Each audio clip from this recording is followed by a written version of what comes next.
On this week's show, Liberty football at the Fiesta Bowl, the Flames on the big stage and what it means for the program moving forward. Plus, Liberty men's basketball gets back on track, and we bring you our final look back at the 50-year history of Liberty football. You're watching Flame Central.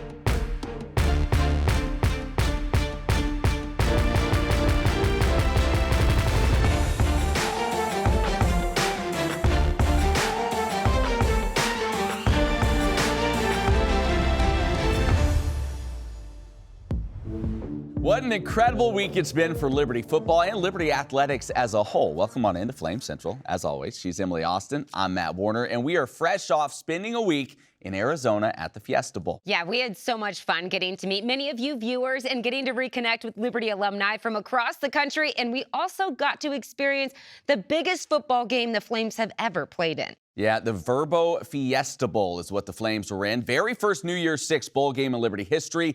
National TV against one of the best teams in the country in Oregon, and Flames Nation showed up in a big way. And they showed up well before game day, actually. Oh, yeah. Folks from all over the country took part in a pep rally on the Saturday night prior to Monday's game.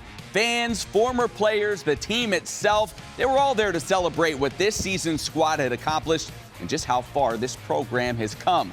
The Flames, as we mentioned, playing on one of the biggest stages in college football, and it felt like it. State Farm Stadium, the home of the Arizona Cardinals, rolled in freshly painted grass for the showdown, and then it was time to kick it all off. And the opening drive of this game would have Flames Nation in a frenzy. Aaron Bedgood, who was working for State Farm 6 months ago, in State Farm Stadium running for 33 yards on this play, tack on 15 more after a late hit, and Liberty was threatening quickly. Just a few plays later, the Flames would cash in. Caden Salter to tight end Bentley Hanshaw, a 17-yard touchdown, and the folks in the stadium wearing red lost their collective minds. What a ball from Salter to put the Flames out in front. However, a missed extra point would make it 6-0 Liberty. The Flames would actually lead this one 6-3 at the end of the first quarter, but then that Oregon offensive machine started to do what it's done all year. Heisman finalist quarterback Bo Nix would throw for 363 yards and 5 touchdowns in this game, while receiver Tez Johnson had 11 catches for 172 yards in the score. There were some positives for the Flames offensively in this ballgame, namely the run game. Quentin Cooley went for 79 yards on 8 carries. LU ran for 168 yards, about 70 more than Oregon typically gives up per game. But in the end, this one would be all Ducks. They reel off 45 unanswered points to claim the victory 45-6. The Flames season comes to a close with a 13-1 record. I'm not going to let today, and our team's not going to let today diminish what they were able to accomplish over 13 weeks. We wish we would have played better today, no doubt. And I think the biggest lesson that we as a team and a program have to learn is when you play in these big stages, big moments, what do you have to do consistently to make sure that you can play your best? It was amazing to be able to close off your senior year in the Fiesta Bowl where nobody thought you should be there. Of course, it didn't turn out how we wanted to, but we had our opportunity, and that's all we can thank God for is that we had our chance. This program will be back on this stage. You mark that down. Conference US will be back on this stage. We will be back in this. And the reason why is because today we saw how far we're away. And the guys that are returning and the guys we're bringing in, this will be our benchmark. And we're shooting for the college football playoff. And today is a great motivator because it tells us how far we are, and we're far away right now. But we will be back on that, and I hope future recruits and people know that we're heading in a great direction. All right, to put this game and this season into perspective, who else would you want to hear from other than this guy, Joe Yock? Now, since the game has ended on Monday, reports of Caden Salter going into the transfer portal, a lot of things fluid at this moment. A lot of action. We're not going to touch on that right now. Let's focus on the game here initially. What was your biggest takeaway from this game? How can the Flames, or how could they have closed the gap in this contest? Well, I think offensively, there was opportunity there. And they had some opportunities to run the football. They had a couple plays, the fumbled snap that they had C.J. Daniels wide open on that play. So there was some, they just didn't play well offensively. So I think offensively they had the weapons, the ability to be able to score points in that game. They just didn't execute them. Defensively, they started out well, but once Oregon was able to figure out how they were trying to defend them, they adjusted well, and they really attacked the edges and used their speed on the edges. And then the bottom line is, I mean, you're playing against Bo Nix. Right. And when you see Bo Nix in person, and him on field level and how well he throws the ball. He's a big-time, not college quarterback. He's a big-time NFL quarterback. So they were very difficult to defend. All right, let's start spinning it forward a little bit. As you take a look at this roster as it stands right now, is there a position group that you say, all right, that's the biggest area of need where Liberty needs to improve? Yeah, I think overall defensively, team speed, I think that's going to be a big part of this. But the front seven is the most important. I think in the linebacker, with all the roster overhaul that is here, unbelievable job the way these guys stepped in and did a fantastic job. But linebacker position, you've got to get faster. Defensive line, you've got to get deeper. And then the secondary, I think they need a little bit more length back there. But like I said, defensively, these guys did a phenomenal job for with the turnover that they had. You make the Fiesta Bowl, you get the big stage, you get all this attention. What can that mean going forward? How can the Flames take this and use it to their advantage here in the near future? Yeah, I think it does a couple things. You know, obviously when you play on the national stage, you start looking to recruit at a higher level. Yeah. Now, within the state, you have the opportunity to go against the Virginia Techs, the Virginias, and JMU, obviously. So those schools, so I think high school-wise, you can recruit. And then also, you've got some kids that have already gone to a different school that may have been a 3 or 4 star kind of that go into the portal.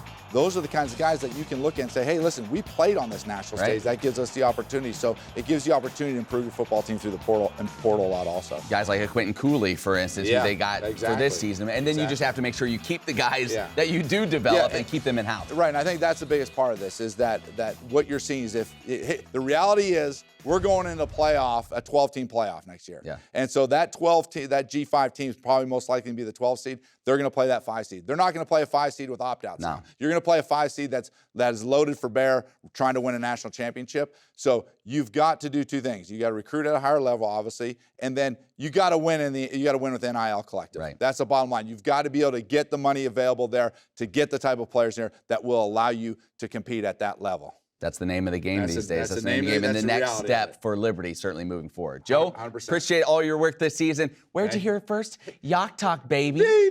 Oh, gosh. Hey, if you'd like to hear more from Joe Yock, or more likely, if you'd like to hear more from Matt Warner and myself, check out the Flame Central podcast powered by Alcova Mortgage. Every week, the 3 of us, the 3 amigos, discuss everything that's happening within Liberty Athletics. We have entertaining guests. We have unique insight. Basically, we have a great time. So check out the Flame Central podcast wherever you download your podcast or watch it on the Liberty Flames YouTube channel. Hey, let's stay on the gridiron. The New England Patriots have had a rough season, but the one bright spot in this Pats offense has been former Flame Demario Douglas. What a season it's been for the rookie slot receiver.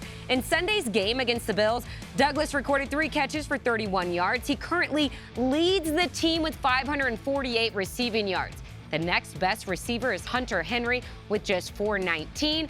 Douglas's 47 receptions on the season is the most by any rookie under Bill Belichick. Hey guys, he may be 5'8" and 192 pounds soaking wet, but Douglas has silenced any doubters who have questioned why New England would take the Liberty alum in the 4th round. Happy to see him making a name for himself in his first year at the next level. Time to finally hit the hardwood because, hey, all this football success is great and all, but head coach Richie McKay is going to get very upset if we don't recognize it's basketball season, Flames Nation. Liberty tipped off the new year by hosting Boise on New Year's Day.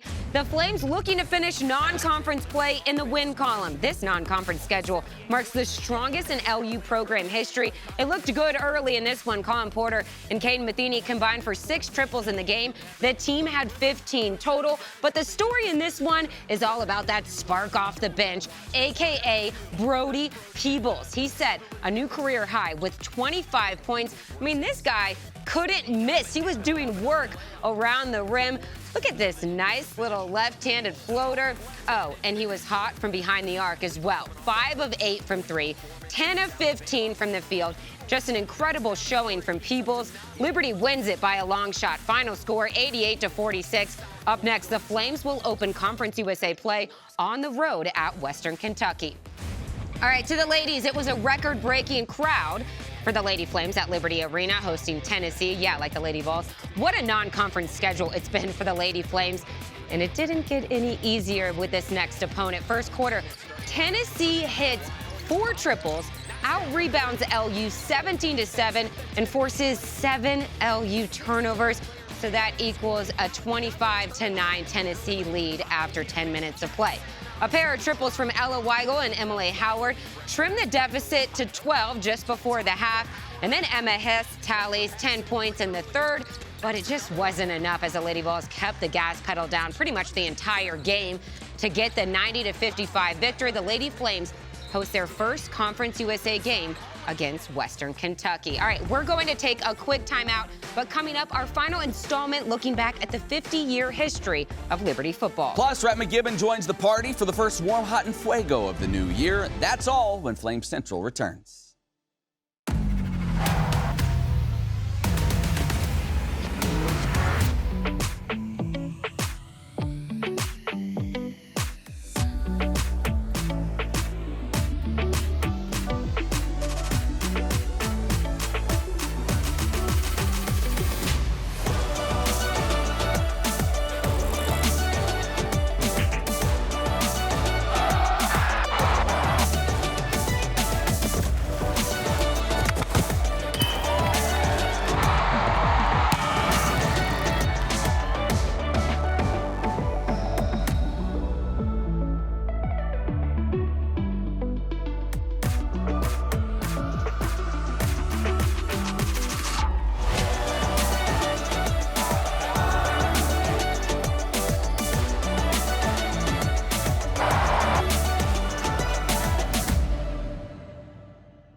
At Liberty University, we understand life can be unpredictable, and when you need a resilient career, your education should withstand any test.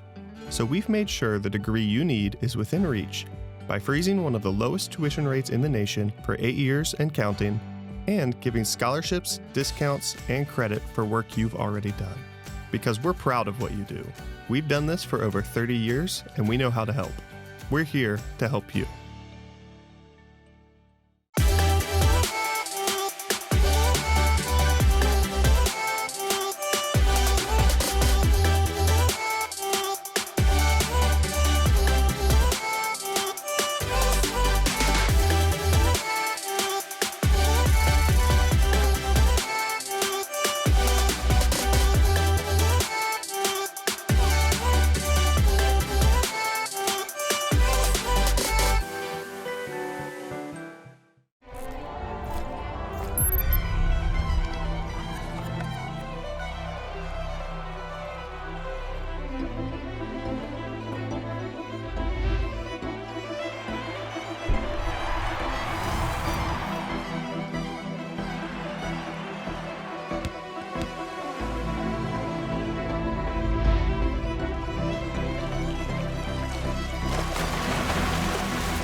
Welcome back to Flame Central. Liberty football is coming off another historic season as the program continues to reach new heights year after year. The last few weeks, we've taken you back through the first 4 decades of Flames football. Today, we recap the 5th decade, which was just another vital checkpoint to help the Flames reach the success they're experiencing now.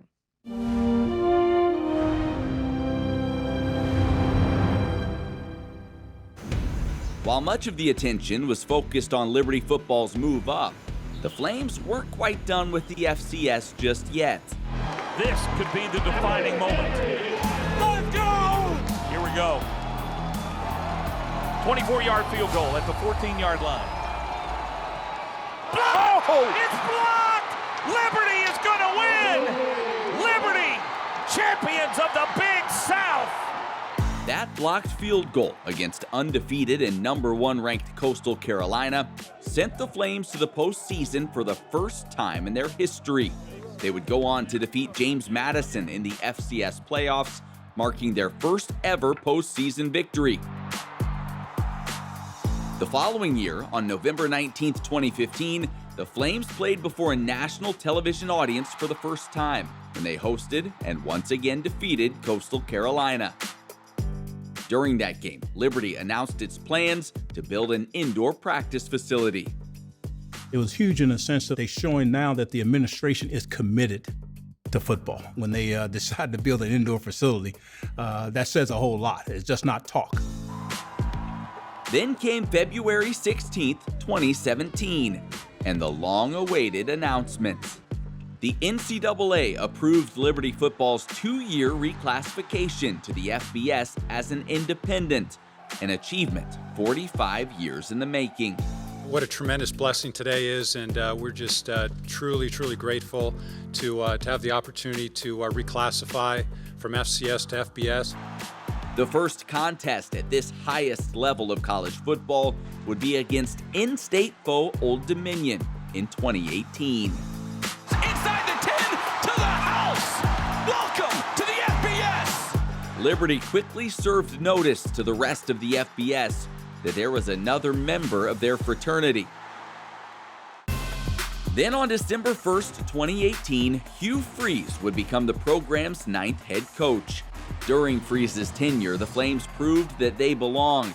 They became just the 3rd team in FBS history to win a bowl game in their first year of bowl eligibility, defeating Georgia Southern in the 2019 Cure Bowl. And the Liberty Flames celebrate the first bowl win in program history. 2020 would witness the rise of Malik Willis.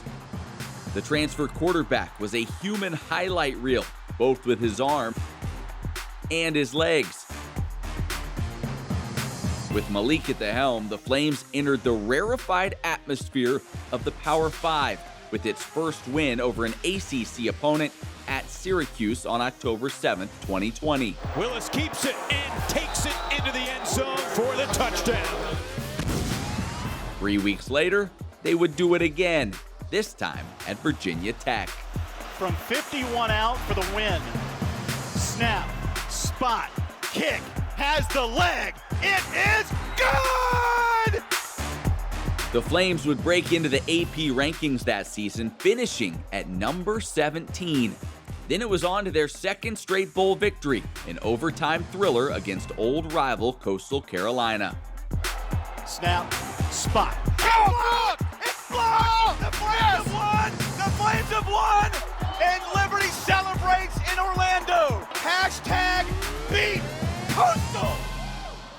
In 2021, Liberty accepted an invitation to join Conference USA beginning in 2023, giving football an FBS conference home for the very first time. Yeah, rock out with each other, man. That season concluded with a 3rd straight bowl victory, this time over Eastern Michigan, making Liberty only the 2nd team in FBS history to win their first 3 bowl games. Ironically, Eastern Michigan was also Liberty's first FBS victim back in 1989. But while all this brought increasing levels of enthusiasm, nothing could compare with October 22nd, 2022. Brigham Young entered a feverish Williams Stadium, fulfilling a vision that had been cast 50 years earlier. I've been waiting on this one, dude. This is a special moment in the history of this university and football program. Running back is Lewis. He'll take it, he'll score.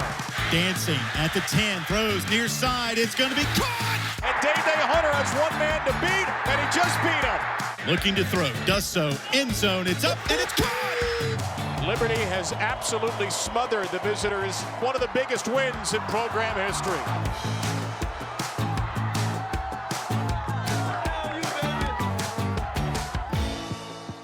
And so we move on to decade number 6, with a new head coach in Jamie Chadwell and the program's first ever FBS Conference Championship, bringing a new level of excitement to a mountain that was once just an empty field, fulfilling the vision of a man who heard the roaring crowds in the silence of a gentle breeze, who saw a stadium rise up from ground that had not yet been broken, who enjoyed the victories of those who had not yet entered the arena, and who trusted in a God who would bring it all to pass.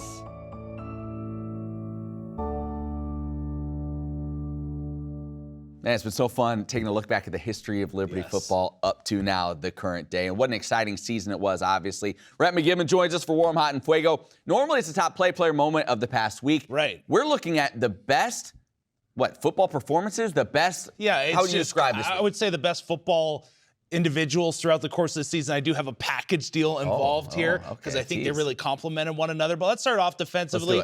Brylan Green. This young man, what a season he had. 38 tackles, 3 tackles for loss, 5 interceptions. He was up there among the nation's leaders for quite some time, 8 pass breakups. But when you look at him, just the speed and tenacity that he brought in the secondary for the Flames, this is a guy that he was a ball hawk. It really was. Just the way he would find the ball in the air and also his ability to keep his feet in bounds on a couple corner throws. Brylan Green has a bright future ahead of him. A lot of people talk NFL with him and his future. If he really dives in and continues to progress at this current rate, you can totally see it. Absolutely. All right, from warm, we go to hot. Who's your pick here? All right, I got a package deal here. Dynamic duo. Okay. It's CJ Daniels and Quentin Cooley because I both feel like they play off of one another. CJ Daniels, to start off with, he really cemented himself this past season as the #1 wide receiver at Liberty. 10 touchdowns, 8 touchdowns on 20-plus yard throws, which was among the nation's best. He went 8 catches, 79 yards versus Oregon. So great to see him get healthy and have a great year. But he wouldn't have been able to do all this without Quentin Cooley. I think you could argue Quentin Cooley, team MVP, just the way the offense runs for this Liberty program, whether you want to, dish it outside and try to get speed on the edge or throw, you have to have a guy that can just drive it up the middle on that dive play time and time again, and that was Cooley. 16 touchdowns. He had over 40 10-plus yard runs. That was 5th best in the FBS this season. Over 1,400 total yards this year. He was just the guy, I think, that just made this drink work. And you think about it, there were times where that running back room was very banged up. He was the one constant game after game. You knew you could count on him, and he just carried the mail time after time for this offense. One game, he got lit up, and you're like, oh, no, we're in trouble. What happened? He was back in there again. Came right back. Came right back. He was a horse for them. All right, finally, in Fuego, Rhett, it's got to be. Put a little salt on it. Yeah. Caden Salter, what a year he had. Best single-season year in Liberty quarterback history. No doubt. Truthfully, he was unreal. 2,876 yards to the air, 32 touchdowns, had over 1,000 rushing yards, 12 touchdowns. You could not have had the season that you just had, 13-1, without Caden Salter this season. He was tremendous, just game in and game out. You think about the game where he gets into trouble. RG3 called him the eraser, right? He erases mistakes. That's exactly the case. He gets in there, and if your O-lineman misses a block, all of a sudden, Caden Salter can make you forget about it. That's right. What growth he had this season in this Willie Corn, Jamie Chadwell offense. He went to another level. Rhett, great job as always. Happy New Year to you. Still to come, Liberty football's trip to the Fiesta Bowl was about more than just the game. We'll show you how the players made a difference off the field, and we've revealed the final standings in the Flames Fantasy League. That's all when Flame Central returns. Welcome to Liberty University's online programs, where living out your calling with integrity is what you train to do. And getting ready for the future doesn't mean missing out on the now. Because a university is more than buildings and books. And an education should set you free, not fence you in. Welcome to Liberty's global campus, where distance learning was pioneered and evolved into one of the top-ranked schools in the nation. Where protecting your budget, your time, and your education isn't just a theory, it's our priority. Here, degrees in your field reflect industry demands and help you get ahead of the competition. Where college comes to you, but you can come to college too. Game day, homecoming, graduation day. Your school, your values, your experience, your choice. Welcome to Liberty University, where we train champions for Christ. Being a parent and helping your kids through school, it's not exactly easy. There's waking up at 5 a.m., the morning routine, helping with homework, sitting in traffic. You get it. What if there was a way you could get your kids a quality Christian education where they can work at any pace, any time, from anywhere? School that works for your schedule and frees your kids to keep doing what they love. Well, that's exactly what we do. LUOA, school that goes where you do.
Hey, welcome back to the show. The Fiesta Bowl was unlike anything the Flames have ever experienced. It was a jam-packed week full of fun-filled events every single day. Yeah, this bowl committee was elite and planned some unforgettable moments for these football programs. It was kind of like giving a Super Bowl vibe. Yeah, it was. One night, the Flames attended a Phoenix Suns NBA game. They even gave the guys a shout-out on the Jumbotron. It was just such a cool experience for them, but it was also a time for the Flames to give back to the local community.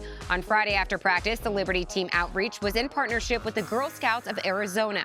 The players and coaches helped build 80 wagons for the new Daisy troops that the girls will use during their cookie selling season. Take a look.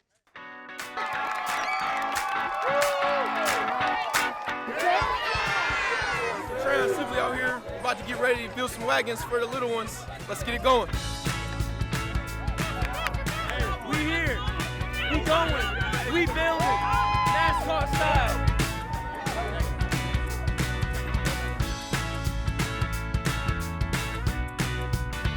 As you can see, we kind of got the last station. We're the finishers, you know what I mean? Taking it home.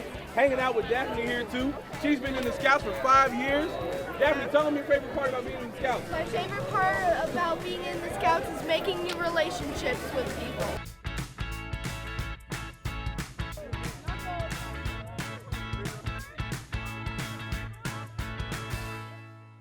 Matt, I asked Coach Chadwell his favorite Girl Scout cookie. What'd he say? He said all of them. I think we can all agree with that. But for me, hard to beat a has to be frozen Thin Mint. I like those peanut butter ones. What are Tagalongs. those? The Tagalong? Okay, I love Tagalongs. all. Speaking of hard to beat, well, how about Emily in our Flames Fantasy League? She took the title, about in week 3, but now it's great. official. Let's go ahead, jump to the final scores, Let's give do the it. people, or Emily, what she wants. Look at Here it is. Oh, I did reach 608 points. Let's go, to win the people. Flames Fantasy League, a second straight year, right? Hey, Is that we're going to back-to-back have years? all new players next year, so it'll be a whole lot more fun. Who the heck knows what it'll look like next year? Hey, for Emily, I'm Matt. Thanks so much for watching. As always, download the podcast and libertyflamecentral.com for any stories you might have missed. We'll see you.